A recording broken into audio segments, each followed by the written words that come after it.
story though. So this morning I started for probably the third time reading How to Win Friends and Influence People. Yeah. And I started reading it primarily because I felt myself getting overly critical with people I disagree with. Mm-hmm. And one of the things that I admired about your campaign is that you really didn't get into the weeds all that much. And I'll be honest with you. You were, in my opinion, the best congressional candidate we had in the state of Pennsylvania. And I know that you know that I think that, but I wanted to put that on the record because primarily I wanted to have you on today to talk through what that campaign was like for you, the decision-making process that you went through to decide to run, what you value about that role in your ability to be a change agent, not just in Western Pennsylvania, but also in Washington. So why don't we start by talking a little bit about why you decided to run in the first place? Thanks. Well, thank you for those kind words. I've always different people run for different reasons. And, I've definitely seen people in both parties who run for the wrong reasons. And it's a way for them to personally advance their careers, their networks. And but for me, I've always been a problem solver. And that's why I went into engineering. And so it's really delved into problems around bridges and transportation infrastructure and really enjoyed solving those problems. And through that, because government's own transportation infrastructure, you begin to see some governments that do a really great job with managing their infrastructure and some governments that do an awful job. So, just for example, look at the city of Pittsburgh. Just yesterday, a bridge that I went to Carnegie Mellon, used to go over the Boulevard of the Allies Bridge, across Panther Hollow all the time there in Oakland. And they just shut that down because, that's not a failure of engineering. That's a failure of public policy and leadership in the city of Pittsburgh. And so what I have seen in the United States really is sadly a failure of leadership here. And most people are faced with a decision as to whether or not you just sit back and complain about it or throw your hands up and say the problem's so big that you can't really do anything about it, or you try to be part of the solution and engage. And obviously it's a lot harder to engage and try to be part of the solution. But my personality is one that, look, I've been very blessed, very given a lot, 5 kids, and very deeply concerned about the future of this country, for them, for all the other people here. And so I decided to throw my hat in the ring to at least try to bring my perspective to the problems that this country faces. You talk a lot of what you're talking about, I think, is the difference between doers and complainers. Right. There are lots of people that will complain until they're blue in the face about the realities that our world is in right now. But at the end of the day, very few people are willing to step up and actually present solutions to those problems. Mm-hmm. And sometimes, and this is where it gets a little sticky, sometimes the solution is to give power back to the people. I think, in a lot of respects. So I'm a big proponent of states' rights. I'm not a huge fan of consolidated authority at the federal level. And there's lots of different reasons for that, but primarily it comes down to wanting to have control over my own destiny, to feel like I can be a doer, as opposed to feeling like my only option is to complain and try to find somebody else to solve my problems. And one of the challenges, particularly for people like you and I that do tend to get involved, is that we tend to go too big. There are lots of little problems that need to be solved. And so one of the things I'd like to get from you when we talked about your campaign, what were the 3 things that you think your campaign did better than most other campaigns that were being run in the state at that time? Yeah. Well, we relied a lot on grassroots support. So I have to give a lot of credit to the many, many people who helped do doors, helped address postcards, helped make phone calls. We had a really bottom-up campaign. So that's one of the areas that I think we did really well. We engaged people. But one of the challenges is there's 765,000 people are in a congressional district here in Pennsylvania. Mm-hmm. And so when I was a township commissioner, it was a lot easier for me to personally engage with voters. And I did a lot from that. So the second thing I would say is that I was really trying to engage voters. The numbers don't work in your favor in a congressional campaign. But, I did 5Ks on Saturday morning. We did parades, during the day. We did doors. I did bingos. If there were people there, Friday night football games, tried to walk around, hear what voters' concerns were. And you were at everything. Yeah, I saw you all over this district. It was incredible how hard you worked. Not just you, your family too. I mean, you got your kids involved. Your wife was obviously heavily involved. It's just an amazing story. So that would maybe be my third thing. I'm glad you prompted me for that, would be the family involvement. I guess when you're running in a political campaign, and there's not necessarily a right or wrong answer to that, because I do understand why some people might not have their family involved. But for my family, we tend to do everything together. I view it as a learning experience for my children. They learned a lot through this campaign, made new friends through it. And there were challenges, honestly, with people along the way as well. But for us, being able to engage as a family, being able to divide and conquer too, have my wife go to certain events, I go to certain events, even have my kids do certain things.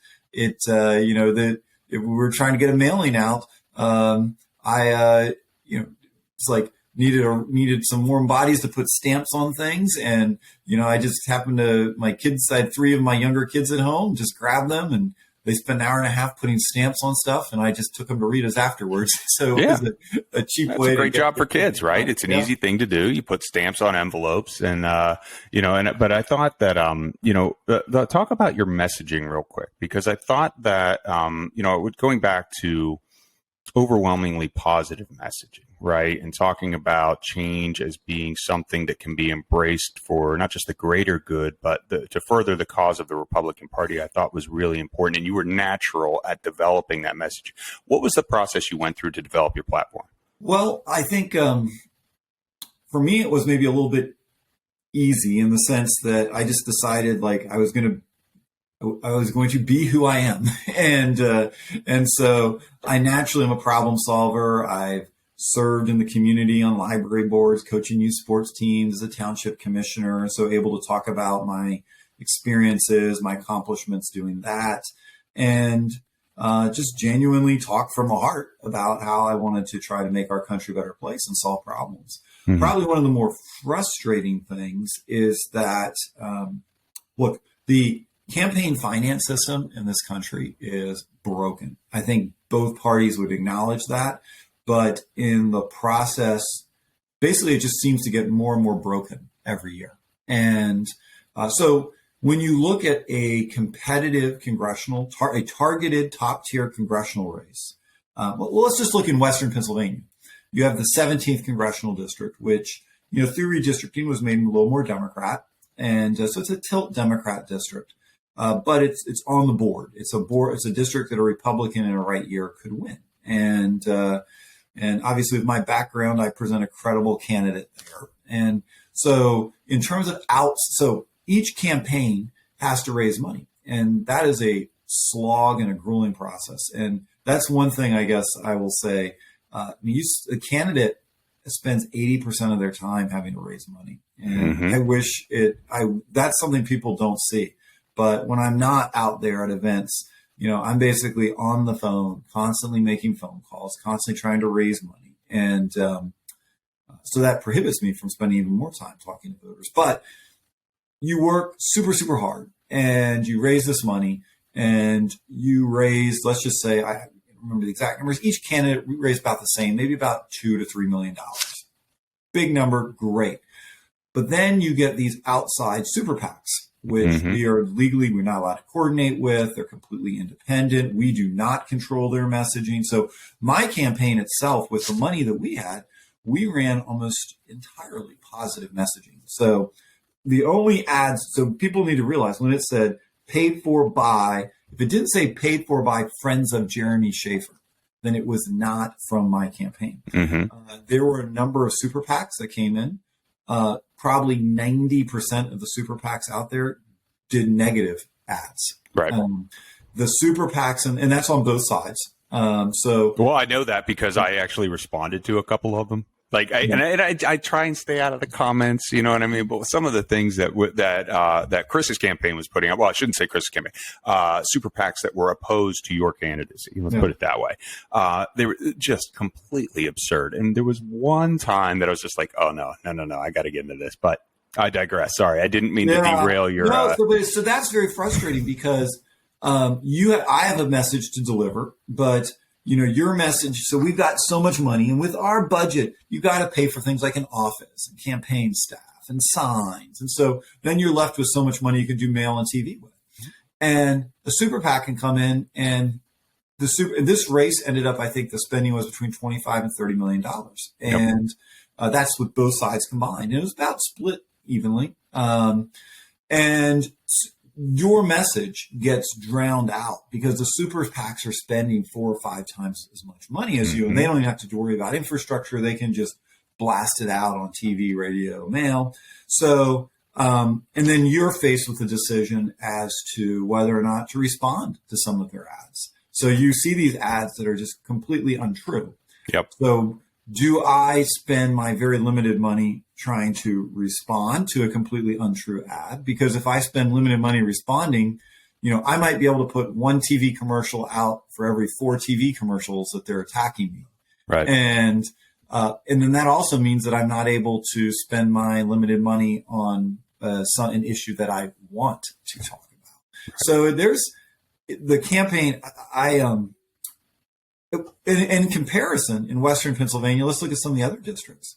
You go north of here, you have Mike Kelly's district, solid red district. Yep. I don't think he probably even had to run a TV commercial. He did have an opponent, but he won by a huge margin. A little bit south of here, you have Guy Reschenthaler's district. Yep. He did not even have a Democratic opponent. So, and then you had the Summerlee district, which is a solid Democrat district, but just because of her pretty radical stance on issues, there was a thought that it could be competitive. So you did see some money. But in general, in a normal election year, of the 4 congressional districts and there's kind of the 5th one, the John Joyce district, that's a little bit further out east. But let's just say those 5 congressional districts that are in the greater Pittsburgh area, there's only one that's competitive. So all the money and the attention pours into that one district.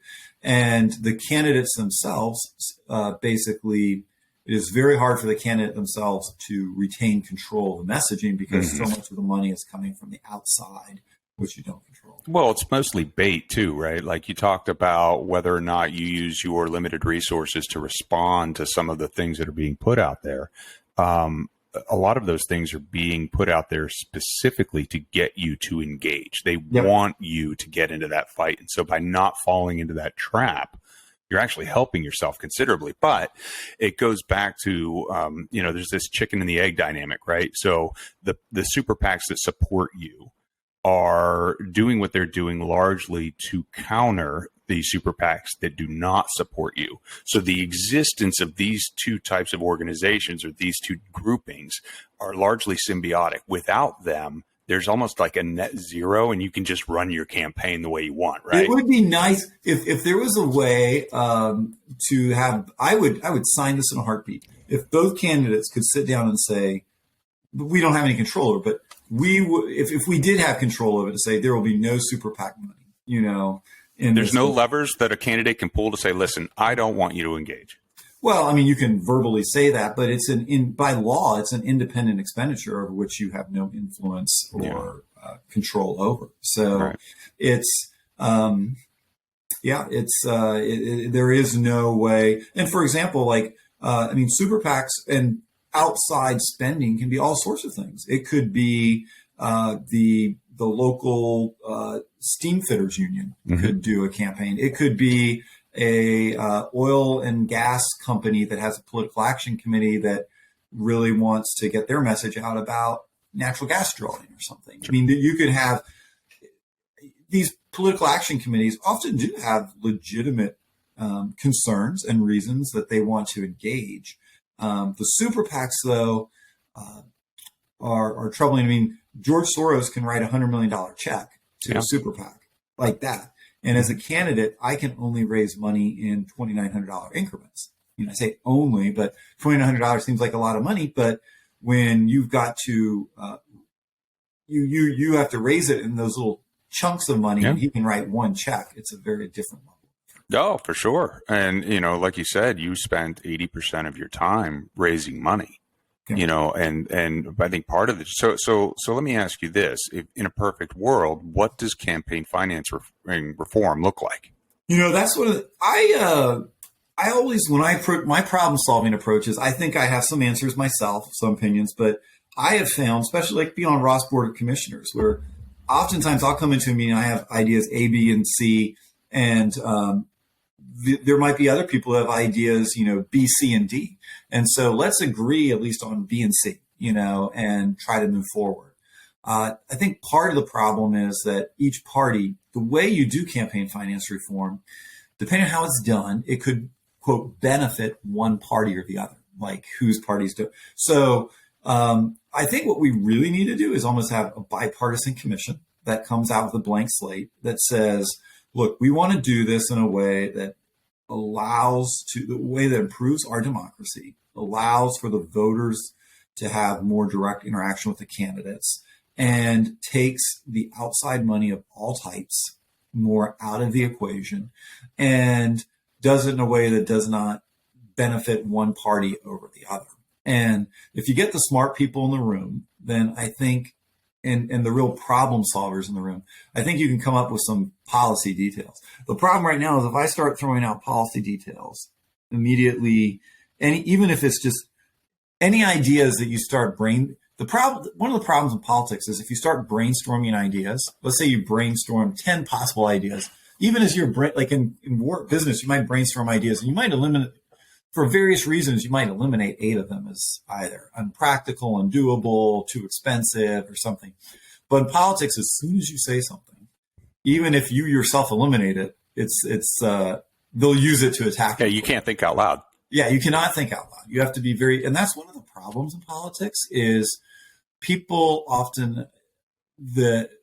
politicians often operate out of fear and what can be used against them. And so they don't propose any bold ideas. They play it safe. And sure. I mean, right now, one of the messages of my campaign is, look, Republicans, Democrats, Independents, we are all in the boat together. And I would say, like, we're on a boat on the Ohio River together, and we all can hear that there's a waterfall dead ahead. We don't know when it's coming, but we're $32 trillion in debt right now. There's a lot of things that we can look around and say, there's parts of this country, we're not heading the right direction. They do the polls, and 70% of Americans say we're not heading the right direction. The country's heading the wrong direction. Like 80+% of Americans have a disapproval. They do not approve of the job that Congress is doing, whether or not Republicans are leading it or Democrats are leading it. And so I think that in order to avoid the Republicans and Democrats, if you get Republican and Democrat leaders in the room together, you talk to them one-on-one, they will tell you that the national debt and some of the programs that we have in this country are completely unsustainable. Mm-hmm. And if we don't address them, very, very bad things will happen. Yep. But then it's almost like a game of chicken. No one wants to be the one to address it. So you see the train or the truck coming right at you, and it's like, who's gonna move first out of the way? And sure. So part of the problem is that right now, to solve these big problems, anytime anyone looks to propose something, they will immediately get whacked by the other side. And both parties do it. So, So we really lack a lot. We lack many. We lack a lot of leaders, really. And there are some. Don't get me wrong. There's some really great people who are serving. So I don't want to diminish them, in both parties. But by and large, it's like, who are the great statesmen out there?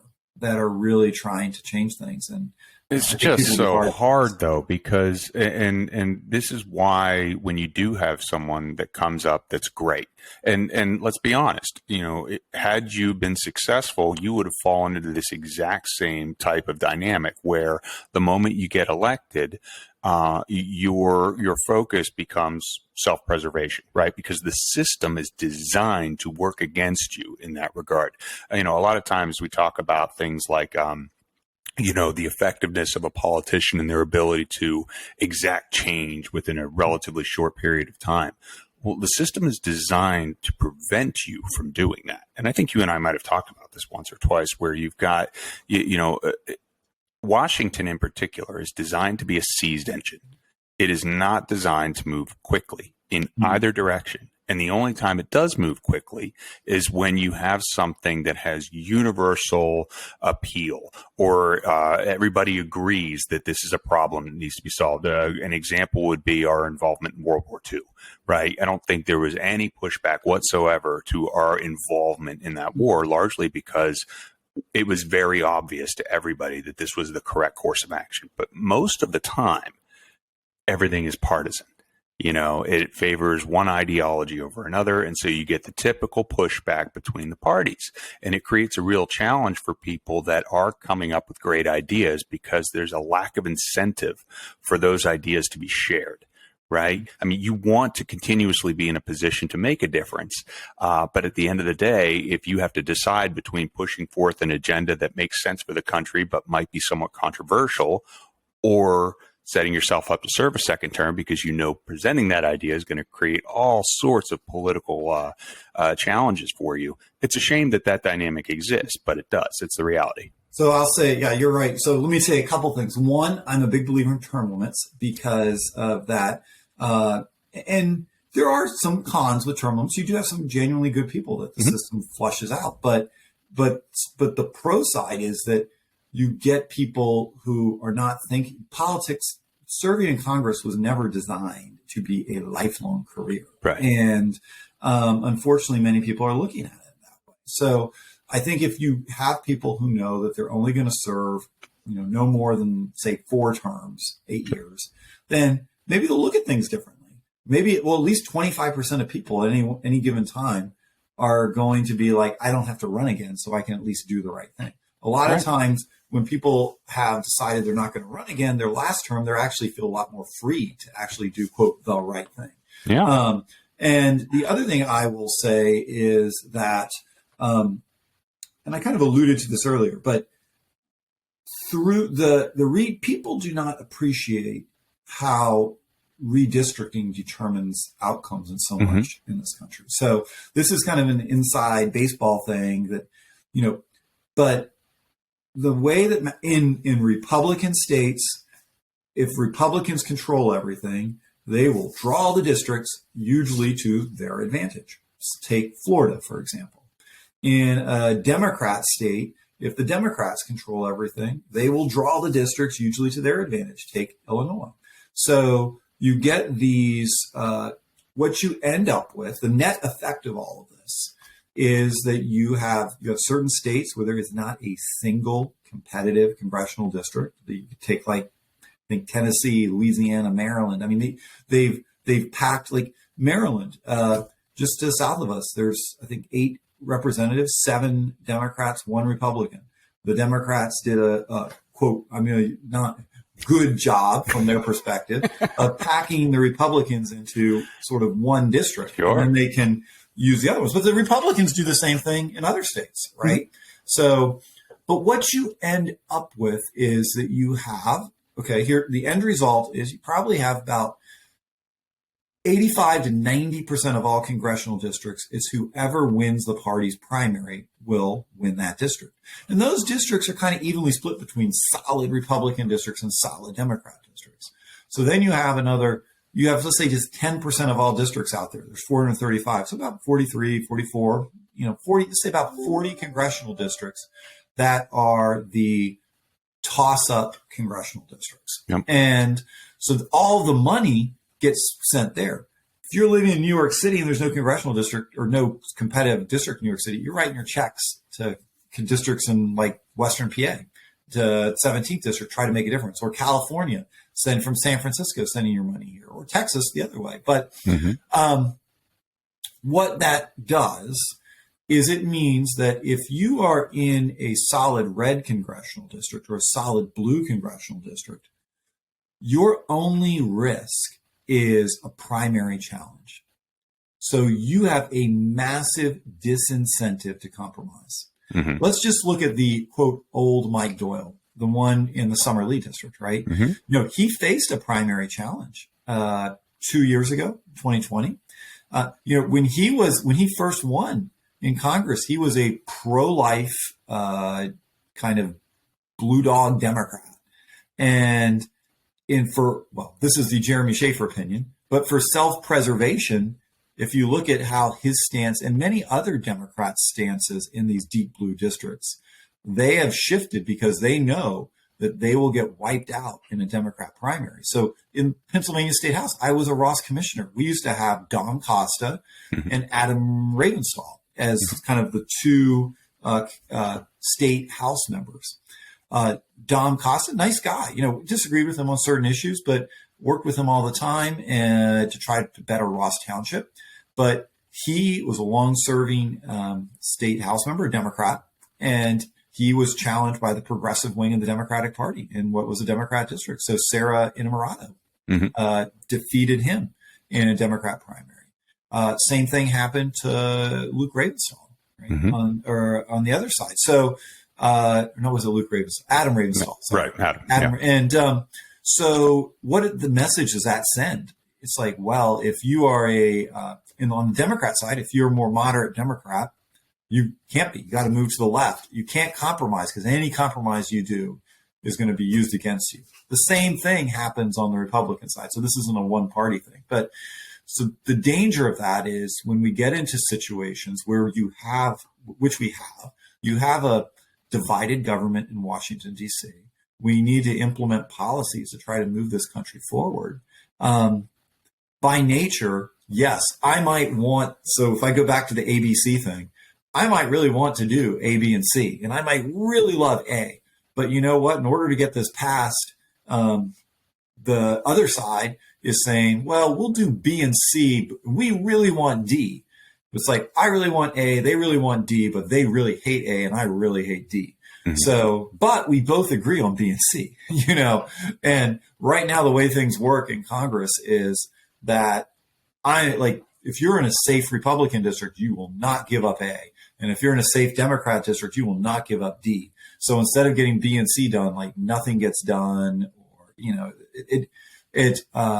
so, and in the end, the country loses. And we need people who are willing to at least say, you know what, I really believe in A, but I also, we can at least get B done, and that can be a small step forward. And I can still fight for A, but we got to move the country forward. And right now, in the gridlock nature of Congress, what's happening is that the bureaucratic state, and I don't say that in a demeaning way, but there are people who are just federal government employees, non-political, hopefully non-political, who work in different parts of the federal government, and they can use a process that very few people understand called the federal rulemaking process, and they can implement. What is that? Can you describe that briefly? Well, it's called the Federal Registry. So, for example, Congress will pass a law and says that that OSHA, that determines workplace safety, can set certain rules to make sure workplaces are safe. Well, during the pandemic, however you feel about vaccines or not, OSHA, for example, was made a workplace rule that employers with over 100 people, so a bureaucrat within OSHA wrote a rule that went into the Federal Register saying, and I might get the language wrong, but basically saying that if you work for an employer with over 100 people, you have to be vaccinated. Yep. Right? Yep. That was never voted on by anyone in Congress, right? This is and that's why it was largely shot down, right? Yeah, I think in the end the courts did say that, but that was such a high profile thing. But there are thousands of other rules like that go into effect that Congress does not ever vote on. So the power is shifted from the legislative to the executive. The bureaucracy does the will of the executive, and in the absence of being able to pass meaningful law. So right now we need to get back to what's called regular order, and where Congress actually passes budgets for each individual department. We don't operate under what's called continuing resolutions or omnibus spending, where everything that's the awful thing where you end up getting like a 10,000 page bill. It gets dropped, the night before you're supposed to vote on it. No one can read it. There's little things inserted in all over the place to try to, quite frankly, buy votes, so it's, I believe very strongly we have the best, we're in the best country in the world, but, that doesn't mean that we need to continually try to fix it when we can see problems develop. Well, the system's rigged against compromise, I think.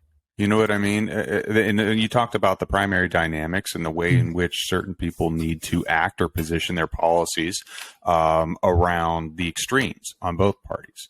And once you reach the general election, if you don't go all in on these relatively extreme positions, and if you wind up winning, if you try and compromise in one area or another, you're labeled a rhino.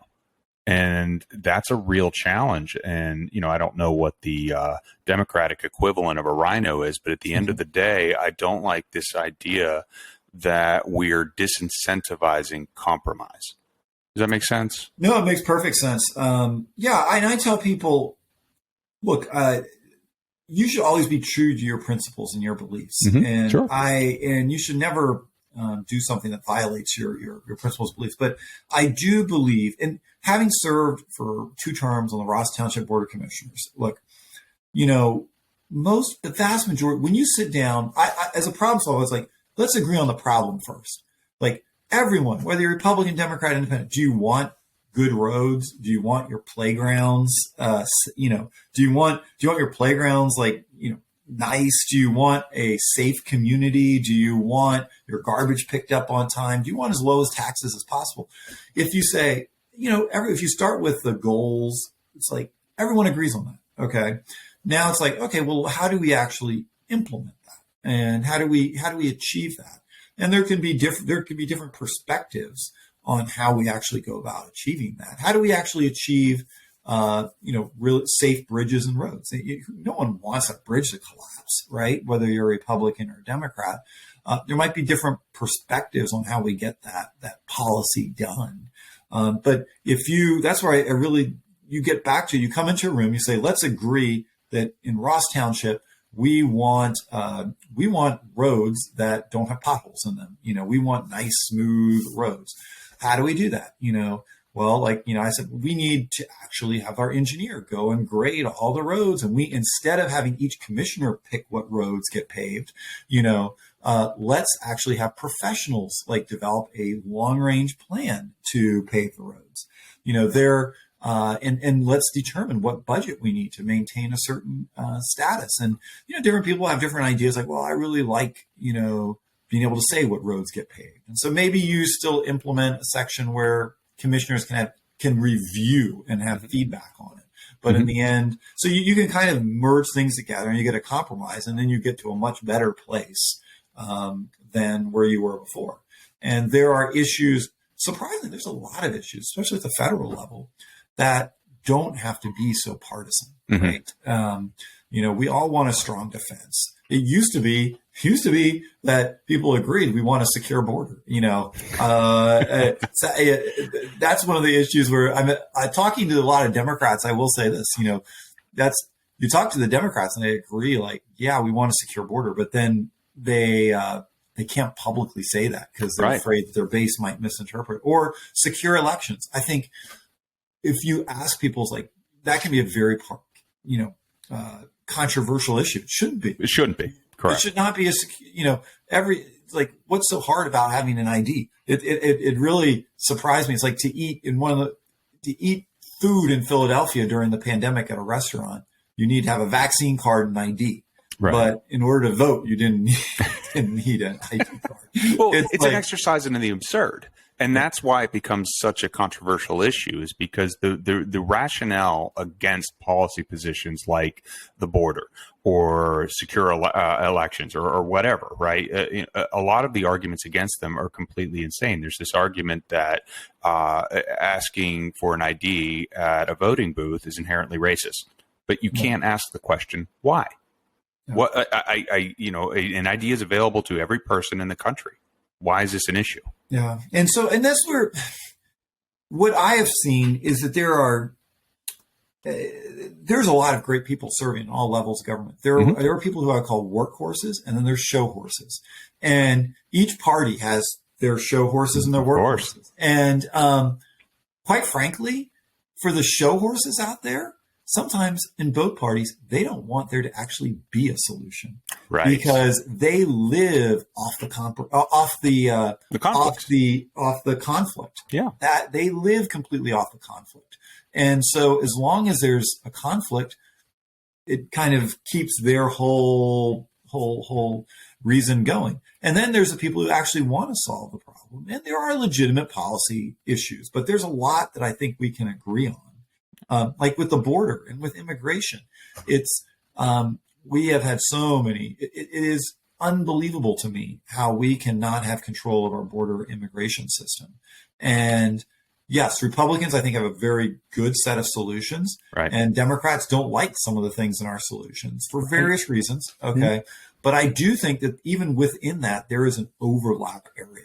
I 100% agree. We can make our border, for example, more secure. I won't get everything that I want, but we can take a step forward. And then, the real solution is if the American people at ever one time basically voted for a president of one party, a House of one party, and a Senate of one party with a supermajority, mm-hmm. that's when you can get major policies done. Right. In one party rule, you tend to work from the extreme in. Mm-hmm. So you start with your left flank or your right flank, and you kind of build out until you can get enough people to that center line. And so it's like, what do you need? How far you start taking things out to win those last moderate voters in your own party over. Mm-hmm. In divided government, what you tend to get is a middle out approach where by nature, you kind of say neither party's like, well, Republicans control the House, Democrats control the Senate. So we've got to kind of work middle out.